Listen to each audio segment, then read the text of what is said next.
How long? 5 seconds. Now.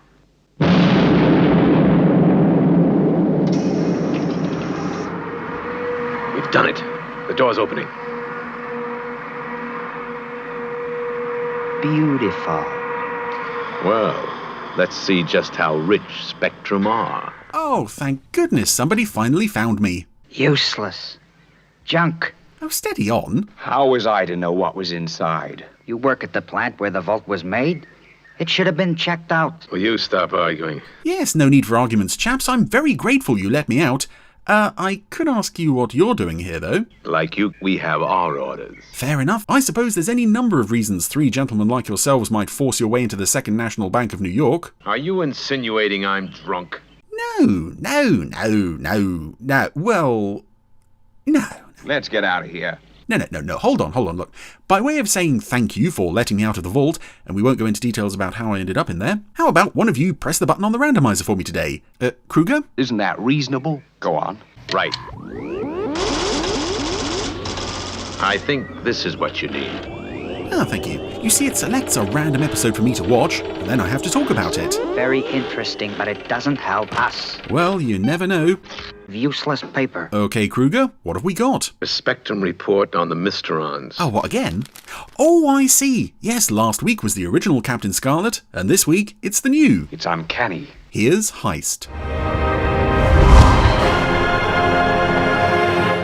So, last week it was the original Captain Scarlet. This week we are back with the new Captain Scarlet, the wonderful CGI series from 2005. And here we are on a army base. This chap's taking a break. Everything seems alright. Nice purple sky out here tonight. Anybody there? I love the moths gathering under the street lamp as well. That's a nice touch. Hiya, fella. Doggy! What are you doing on your... Oh, Mysteron Doggy! Oh, okay. Well, I hope that guy didn't need his throat. Oh, it's alright. He seems alright now. He's got the old glowing green eyes, so obviously he's been killed and replaced. Gonna steal a plane. Vampire pilot, identify yourself. Oh, vampire pilot. Always the vampire jets that got stolen by the Mysterons. Lining up in front of the control tower. You do not have takeoff clearance. Abort! Control tower guy's holding him back with his hand. Oh! The hand is no good against missiles. Yep, those 2 control tower guys are dead. Meanwhile, in a nice restaurant somewhere, Jerry Anderson is dining with Dr. Kapalski from Mercury Falling. And Colonel White... You look breathtaking, Victoria. Every man in here is jealous of me. You old charmer. A little less of the old, or I could change my mind about this. has also got a dining companion for the evening. It's beautiful. So are you. Oh, Daddy, thank you. Ah, it's the Colonel's daughter. It doesn't compensate for my absence, I'm afraid. You've become a young woman, Victoria. You're at university. Did you know that? I can tell you more things that you don't know about yourself. There hasn't been an hour in a day in all these years that I haven't thought of you and your mother. I know, Daddy. Whatever her name was. Meet when we can. I only wish your minders didn't have to come too. Oh. Even if Captain Scarlet is quite cute. Oh, I hate these babysitting duties. Scarlet and Destiny are minding them nearby. Nice restaurant set here. I mean, they should get some proper time together. Alone. I know. But to tell the truth, this is one duty I'd find kind of hard to dislike. Oh, there we go. Scarlet. We have a situation. Also around the restaurant there's various other We have a priority. background and guest characters you might recognise. There's a woman who looks a lot like the Wii Fit trainer. I have to go. Can't it wait half an hour? What's going to happen, Daddy? The world isn't going to end. I hope not. Oh dear. How was dinner? Delicious. How were the sandwiches? Great. Oh, I like that. Sure you don't want to take a cab? It's not far to walk. The Blue's just been parked, apparently on top of the restaurant all this time with nothing to do. You and your mother are the most important people in the world to me. That's why I do what I do. Why things have to be the way they are. Try to understand. I do, Daddy. So this is a nice insight into the Colonel. It's something that the original series never touched on. But again, this was something the CGI show did quite a lot of, trying to flesh out the characters and their personal lives. And sometimes it worked and sometimes it didn't. This is one time I think it does work. The Angels are on intercept course and should be in range in 6 minutes. The idea that the Colonel has this wife and daughter that he basically never gets to see because Spectrum duties are always in the way. It's gotta be. Like right now, nice evening out with his daughter. All ruined because the Mysterons have taken over a squadron of vampire jets. I've got it. Target locked. Its destination could be the nuclear plant. You must eliminate immediately. SIJ.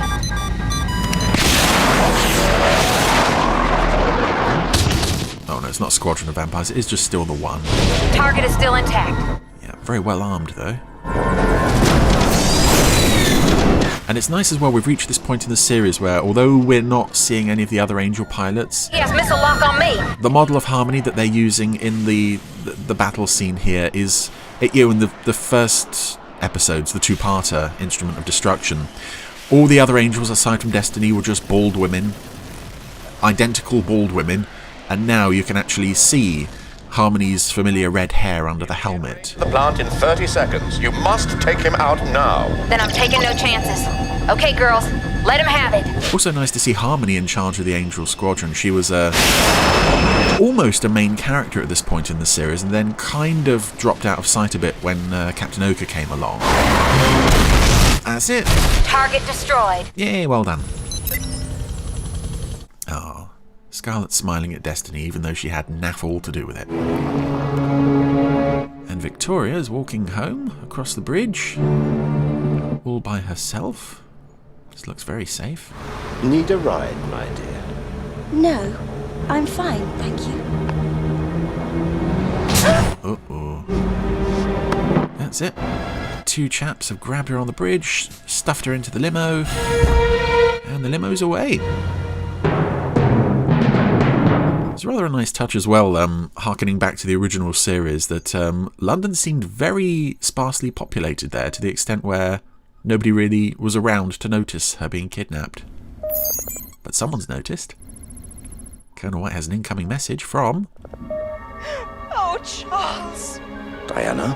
What's wrong? Yeah, ignoring the Charles and Diana thing, this is a supremely cool moment. We don't know, well, we assume we know what the Colonel's been told, but we don't have to hear it. We just cut from his wife calling him up to this superbly cool moment of him getting on his raid bike and plunging off Skybase. And he's close up on his face, he's so grim and determined, and oh, he's very cool. And this is the kind of thing that I think fans of the original series wanted to believe that Colonel White was like all the time. You know, aside from, you know, putting aside the fact that the original series Colonel White was a bit mad, I think we all wanted to believe that in times of crisis, he could, you know, he could get the job done just as well as anybody. And here, Gone? because it's CGI, We don't know. we get a chance to see it. Call it 0400, then took a raid bike. With no bodyguard? Not a word to anyone? What is going on? And once again, we have an episode where Lieutenant Green's console is flashing engineering emergency, and nobody is paying any attention to it. Please. They said they would... Because engineering emergencies are a 10 a penny on Skybase, apparently. It's nearly 8 o'clock. We could miss EastEnders. Touch again at 8, yes? Whatever they want. Whatever it is, Charles, we have to give it to them.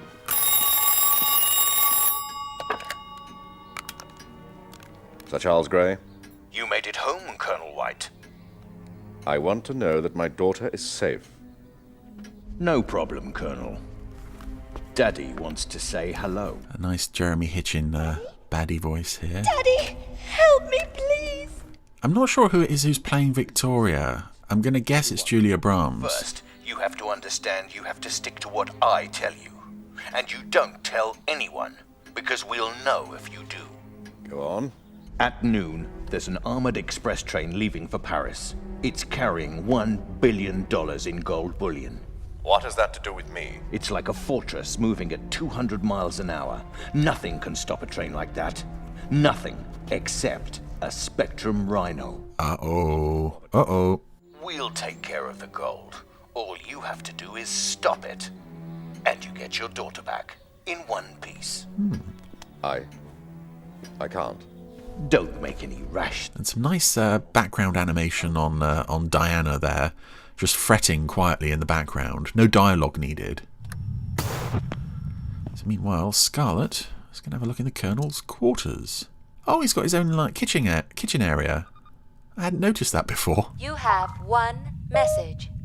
Scarlet, I knew you would come looking for an answer. You have to do it, Charles. You won't be a criminal. You're saving our daughter's life. And what about other lives? I don't care about other lives.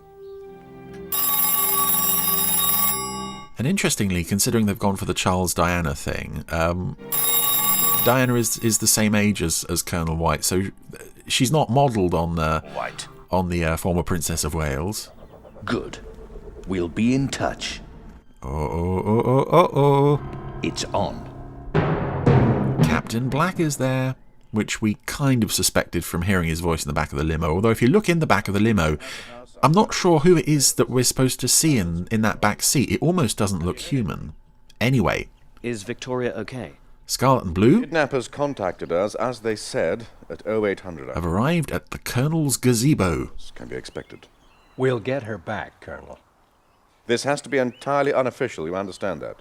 This has nothing to do with the Mysterons. You shouldn't be here. I shouldn't be here. And this grass needs cutting. Oh gosh, that grass does need cutting. The human race is in our hands, gentlemen. This is a lovely moment, though. We have our duty. But we don't fight this war to defend the human race. Colonel White speech time! Fight to save our families and our friends. Without those we love, what sense is there in anything we do? Yeah, that was, again, a trope from the original series. Colonel White would often end episodes with a big speech. A bullion train with a right. Which the CGI one rarely did, but whenever he did, they were always usually very effective. All the time you have, gentlemen. That's it. Scarlet and Blue. Do we have anything to go on? Got to track down the baddies who've got Victoria. There's an armored express train leaving for Paris. It's carrying $1 billion in gold bullion. What has that to do with me? Oh, and the Colonel put a little homing device thingy on houses, factories, on the call. Basements, and Lord knows what. Blue's hooked it to his Spectratech. That in 3 hours with no Spectrum backup. Able to have to. The Colonel thinks the kidnappers are monitoring Greenslade Hall for communications. Which means close the gap on them a little bit. Here somewhere. Somewhere high. Which means they've got ears around here somewhere. Somewhere high. And I love that this surveillance van that one of the baddies is using, it looks a lot like the Mystery Machine from Scooby-Doo. It's the same colour blue, and it's got a map of the world on it. Relax. He can't lose us. Ah, that's it. He's trying to lose them, though.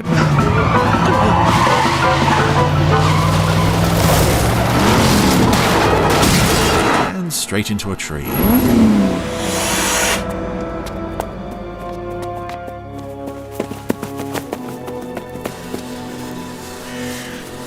But where did he go?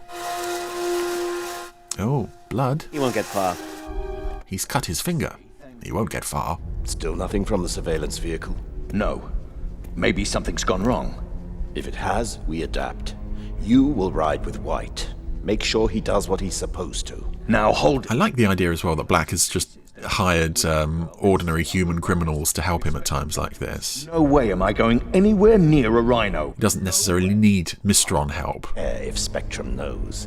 That rhino must attack that train. But unfortunately for this guy, that's all about to change. Dead body. Oh, he said the magic words. Perfect. And here we go. Oh, I love this. What have you done? The show isn't over yet, my dear. Because the Victoria character is a bit of a drip, despite whoever's playing her, I think, doing a really good job, particularly in this scene.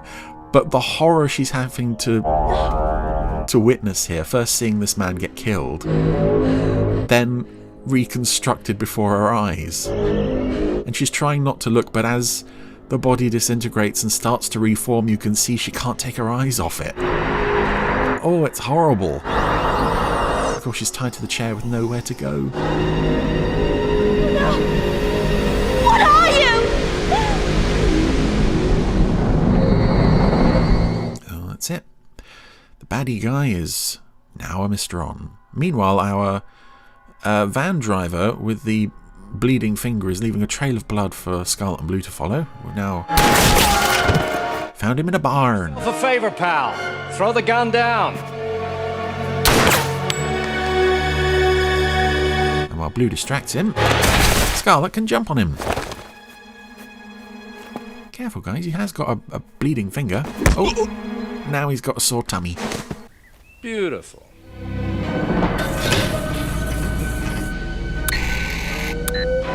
And again, more Colonel White coolness, because at Greenslade Manor, where he lives, he's got a Spectrum Rhino underground, right at the gates, because of course he would.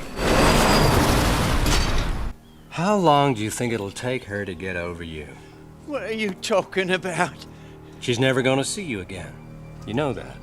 Not unless you tell us what we need to know. Where's Victoria? So Blue's shown this guy, who's bleeding from the head, not the finger, by the way. We don't have time for this. I can't. Lefcon said he'd find anyone that talked. I like this character, actually. First, the strange voice. About that girl in the picture. If you want a planet for her to live on, you'd better talk fast. Yeah, Blue showed him a picture of a girl in his wallet, but she looked old enough to be his mum. As is often the case with new Captain Scarlet characters, it's hard to tell. Especially when they've got grey hair, it's hard to tell what age they're supposed to be. Anyway, Colonel White has now met up with his Mysteron friend. Because now the plan is not to get the gold, the plan is just to discredit Colonel White. If he hadn't talked, we'd have no chance of finding Victoria. But I don't get it. What on earth does Black want with gold bullion? No, it's got nothing to do with gold. It's about bringing Colonel White down. Oh. Implicating him in the robbery will force him out of Spectrum. Did I? Oh, sorry, I got ahead of the plot there. I'm sorry about that if I spoiled anything for you. Compromised. They'll remove him. And Black knows that will weaken Spectrum and blow a hole in Earth's defenses. It's time.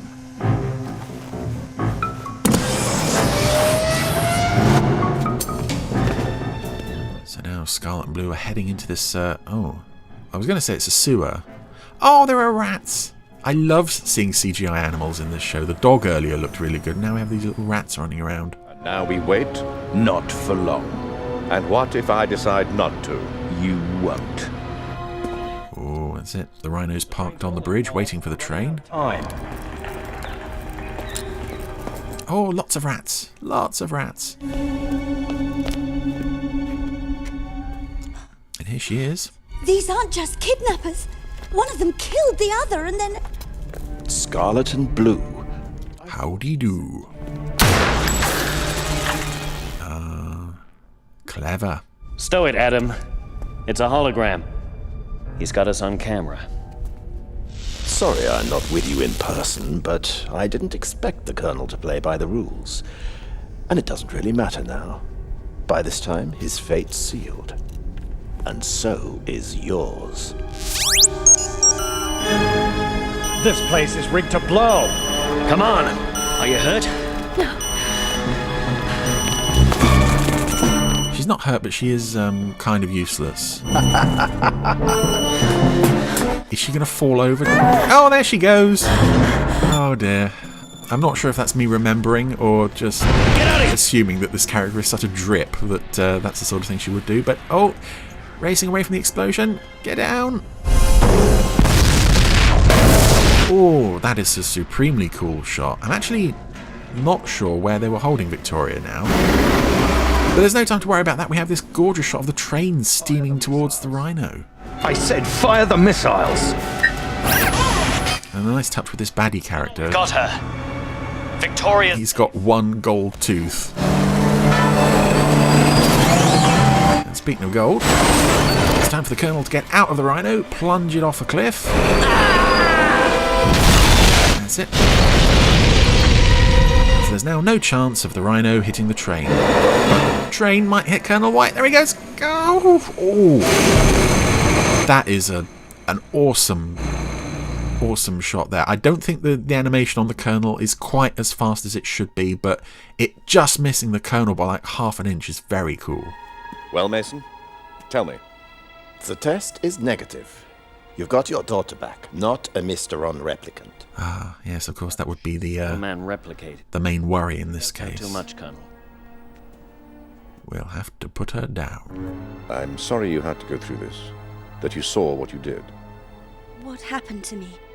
What I saw? It's all to do with your work, isn't it? Believe me, It's best if you don't question. Simply forget. Forget? It was horrible. Impossible. How can I forget? Well, we have magic... Just a sedative, Victoria. Amnesia treatment, apparently. You need to sleep. Now get her home, Colonel. When she wakes up in her own bed in the morning, she'll believe it was just a nightmare. Although there's not much you can do about the subconscious. Oh, it's not an amnesia treatment then. The occasional bad dream. If only we were all so lucky. We're just going to do the whole security hazard thing and hope that she writes it off as a dream. Not sure how well that's going to work.